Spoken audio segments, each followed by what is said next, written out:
పెందలాడే బయలుదేరమంటే మాట విన్నావు. అడవిలో వెళ్తున్నావు అన్న భయం కన్నా ఈ చప్పుడుకి ఎక్కువ భయం వేస్తుంది. ఇలా శబ్దం చేస్తూ రావడం వల్లే అడవి మృగాలు భయపడి పారిపోతున్నాయి.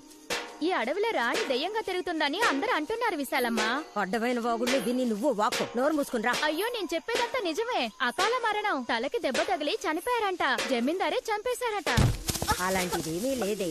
ఇష్టపడి చేసుకున్నవాడు ఎందుకు చంపుతాడు? అది దురదృష్టవంతురాలు. దానికి రాసి పెట్టింది అంతే. అల్పాయుష్తో పోయింది.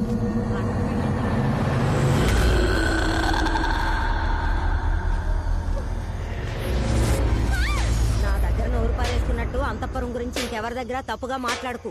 వసే విజయా, విజయా, వసే విజయా, ఎక్కడికి పోయి చచ్చావే? వసే విజయా, విజయా, విజయా, విజయా,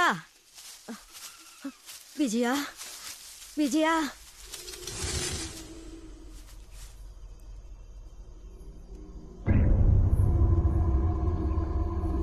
విజయా, ఎవరది?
ఏం చూసి భయపడ్డావు విశాలమ్మ?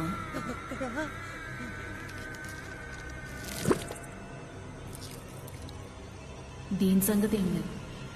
వచ్చి నా బిడ్డని చూడు, ఎంత అందంగా ఉందో. రా, వచ్చి చూడు విశాలమ్మ. నా కూతుర్ని చూడు, అచ్చం నాలాగే ఉంది కదా. అబ్బ చూడు.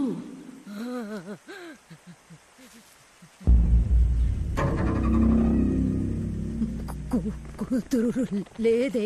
ఎలా ఉంటుంది? నువ్వే చంపేశావు కదా.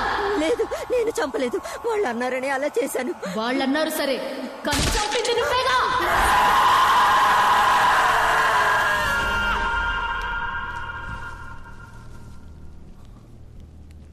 ఈశ్వరి ఆత్మే ఆ మంత్రసారిని చంపేసిందని అందరూ అనుకున్నారు.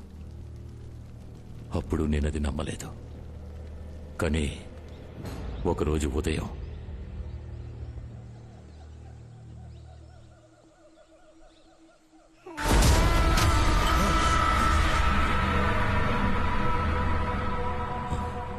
నేనే దాన్ని నా కళ్ళారా చూశాను.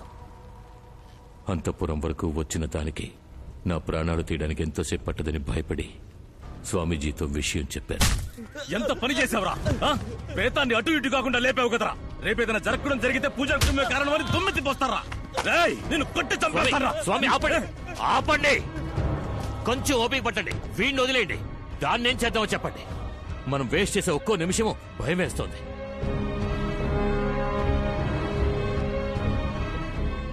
అది మన వశం కావాలంటే దాన్ని ఇక్కడికి రప్పించాలి. అందుకు ఒకే ఒక్క దారి. నేను తను కలవడానికి వేరే దారి కనిపించలేదు. ఏదో కోపంలో కొట్టాను నాన్న. నువ్వు తనని ఎంతగా ఇష్టపడుతున్నావో నేను అర్థం చేసుకోగలను. జమీందారు గారికి సంబంధించి తను చనిపోయింది. తను తిరిగొచ్చి నీతో కలిస్తే ఎవరాపుతారు? నీ ఇష్ట ప్రకారం ఎక్కడికైనా వెళ్లి జీవించు.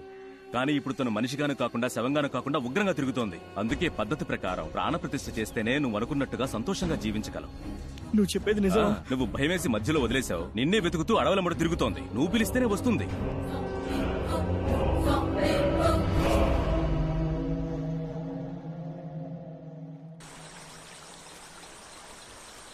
ఈశ్వరి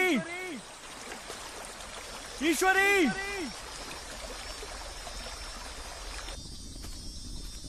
ఈశ్వరి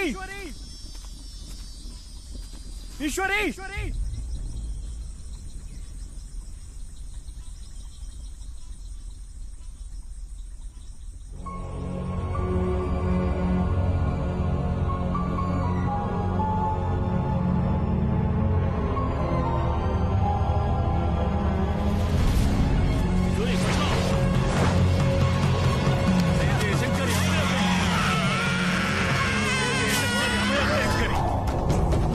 చుట్టూ చీర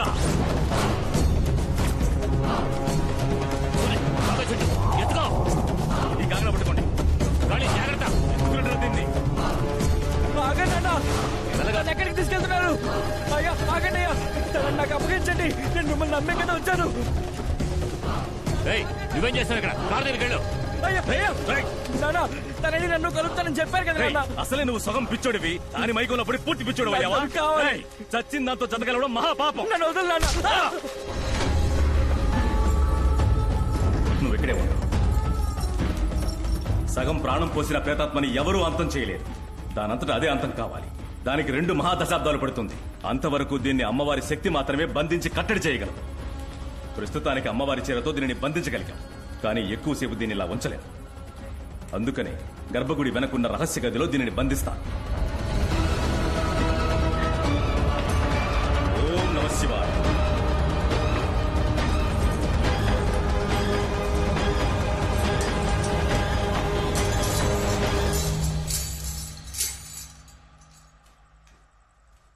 ఏమండి,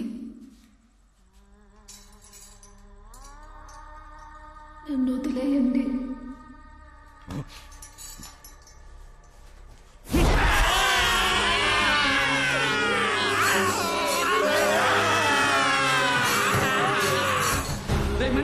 పెద్ద పూజారి గారు అక్కడ బాబులు ఉన్నారు. అయ్యా అయ్యా అయ్యా అయ్యా, మీరు దయడం వల్ల మీ అబ్బాయి కొమ్మ పుచ్చుకుని చచ్చిపోయాడు. ఏమంటున్నారా? అయ్యో,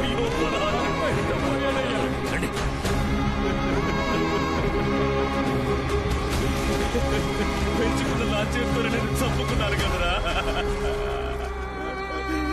నేనేం పాపం చేశాను? ఏం పాపం చేశాను? ఆ దేవుడి సన్నిధిలో నేను చేసిన పాపానికి నా చేత్తోనే నా బిడ్డ ప్రాణాలను తీసేలా చేశాడు. మీ కొడుకు చావుకి కారణం మీరు కాదు, ఆయన్ని చంపింది జమీందారు.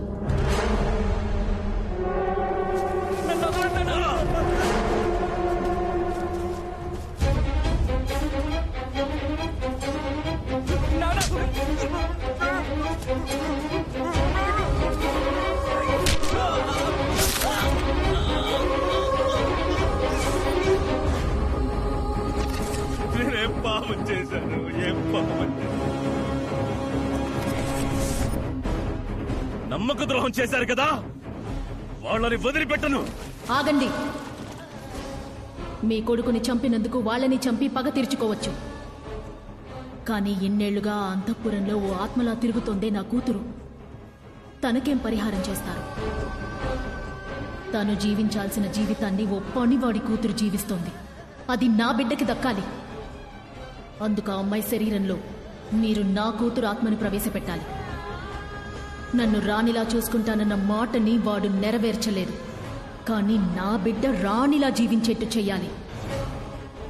అందుకు మీ సాయం కావాలి. నేనేం చేయాలి? మీ కొడుకు ఆత్మని మీరు లేపాలి.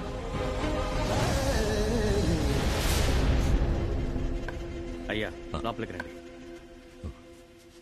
ఆ అమ్మాయి పేరేంటని చెప్పారు రవి? జ్యోతి.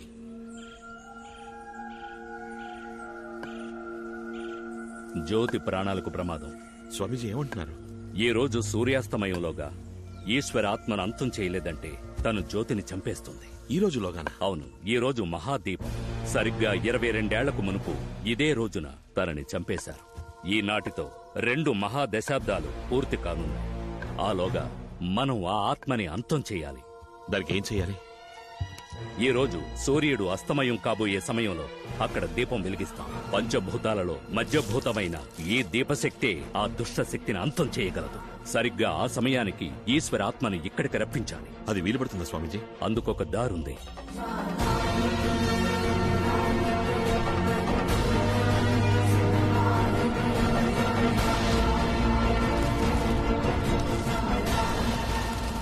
అల్లుడు గారు మీరు చెప్పేది నేను నమ్మలేకపోతున్నాను. నిజంగా ఈ బంగ్లాలో ఒక దయ్యం ఉంది. అయితే ఇన్ని రోజులు షాలు చెప్పింది నిజమేనా? నిజమే. ఈతను కూడా సేటు దగ్గర అప్పు తీసుకున్నట్టున్నాడు. అందుకే అంతఃపురంలో దెయ్యం ఉందని భయపెట్టి దీన్ని నమ్మాలని ప్లాన్ చేశాడు. ఈ కహానీలు దెయ్యాలను చూసి భయపడే వాళ్ళకి చెప్పు. ఈ అభిషేక్ దెయ్యాలను ఎక్స్పోర్ట్ చేసినాడు. ఒకవేళ సందేహంగా ఉంటే టెస్ట్ పెట్టండి. టెస్ట్ పెట్టడానికి ఈ టెస్ట్ ట్యూబ్ కూడా ఉంచుకున్నది. రారా రేయ్, రారా అంటున్నానా? ఏంటి బాబా ఒంటరిగా ఆడుకుంటున్నావు? ఇది వాళ్ళ బాబు కంటే ఎక్కువగా భయపెడుతోంది. తనని ఈ అంకుల్ కి సెకండ్ ఇవ్వమంటావా? రే సెకండ్ ఎవరా? రే ఎవరా? భయం లేదా? ఎవరా? నేనున్నాను కదా, ధైర్యం ఎవరా?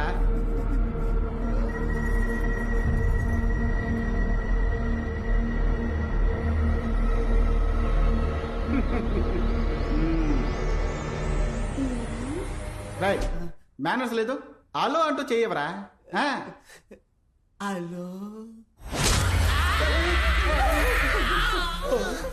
ఏంటి బాస్, చెయ్యి మాత్రమే వచ్చింది. దానికి నీ మీద ప్రేమ పొంగింది అనుకుంటా. ఎముకలు గూడు దయ్యం మంచి కాంబినేషన్. ఇక్కడ దెయ్యం మేడం, నేను చూడటానికి పెద్ద మనిషిలా కనబడతాను. గుడులో చంటి పిల్లాండి, దయచేసి నన్ను వదిలేయండి ప్లీజ్. అయ్యో, చెయ్యమంటే చెయ్యి మాత్రమే ఇచ్చింది. తల కాళ్ళు ఒళ్ళు ఎక్కడ దాచిందో తెలియట్లేదే. ఇంట్లో ఉన్న ఆత్మని కొండ మీద ఉన్న గుడికి రప్పించగలిగితే దాన్ని వెతుక్కుంటూ రాఘవ ఒంట్లో ఉన్న వాళ్ళ అమ్మ ఈశ్వరి తప్పకుండా వస్తుంది. ఇంకెందుకు ఆలోచన, త్వరగా కానివ్వండి. అదంత సులభం కాదు. 22 ఏళ్లుగా ఇక్కడే ఉన్నందువల్ల ఈ అంతఃపురంలో దాన్ని అదుపు చేయడం చాలా కష్టం. కొంచెం ప్రయత్నించి దాన్ని ఇంటిపడికి తీసుకొస్తే ఆ ఆత్మని కట్టిపడేయడానికి స్వామీజీ రెడీగా ఉన్నారు. అందుకు మీరంతా హెల్ప్ చేయాలి. సరే, కానీ మేమేం చెయ్యాలి? ఇప్పుడు మనం షాలు ద్వారానే బయటికి రప్పించాలి. జ్యోతి, నువ్వు కారులో వెయిట్ చేయి, నేను వస్తాను. అల్లుడు గారు మీరెక్కడికి వెళ్తున్నారు? ఏం లేదు, పూజకు కావాల్సింది ఒక బ్రహ్మచారి రక్తం, అది వెతకాలి. అల్లుడు గారు చెప్పింది పూర్తిగా విన్నావా? ఆయనకి బ్రహ్మచారి రక్తం కావాలి. తీసుకోండి బాబు. అంటే ఈ 15 ఏళ్లలో ఒక్కసారి కూడా. త్వరగా తీసుకుని వదిలిపెట్టండి అబ్బా. మనం కాపురం చేయకుండా ఉండడం ఎంత మంచిదేంటో చూసారా? మేడం, లైఫ్ లాంగ్ మీరు ఇలాగే ఉంటే ఎవరింట్లోకి దెయ్యం జ్వరబడినా అందరికీ అన్నగారు రక్తం యూస్ అవుతుంది కదా. నేనేమైనా బ్లడ్ బ్యాంకరా? సరే, మీరంతా కలిసి ఆత్మని బయటికి రప్పించండి. ఒక్కో నిమిషం చాలా ముఖ్యం. వస్తాను. తోడుగా అందరూ నాతో పాటు రండి. బాస్, ఈ కొంపలో దెయ్యం ఉందని తేలిపోయిందిగా, మరెందుకు ఈ కొంపలో ఉండడం? వాళ్ళు వెళ్ళపోతే మనకేంటి? రండి వెళ్ళిపోదాం. ఇలా కబుర్లు చెప్పి నన్ను బయటకు పంపించి ఆ 10 కిలోల బంగారం నువ్వు దొబ్బేద్దావనా? ఎంగిల్తో మొహం జరిపేస్తా. పదరా. స్వామి, లోపలంతా అనుకున్నట్టే జరుగుతోంది. మీరు రెడీయా?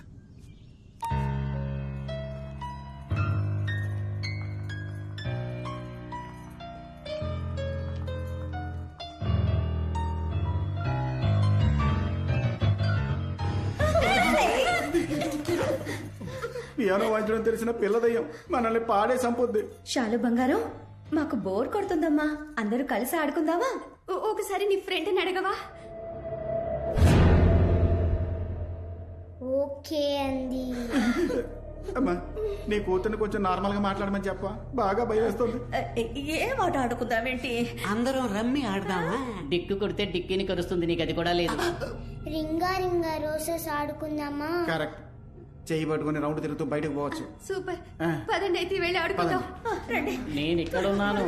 అయ్యో రండి.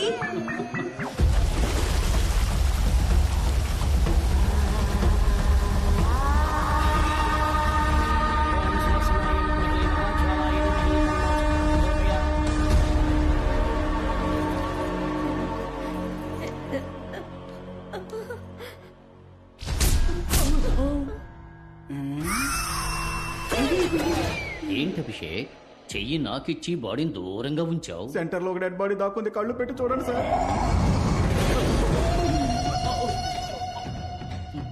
ఫస్ట్ టైం నా బాడీని దెయ్యం టచ్ చేసింది. నీ పెళ్ళం తప్ప అందరూ నీ బాడీని టచ్ చేస్తున్నారు కదా.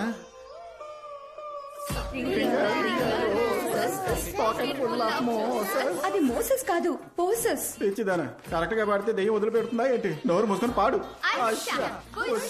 చిన్నతనంలో ఆడుకోవలసిన ఆటని కన్నితనంలో ఆడుకుంటుంది.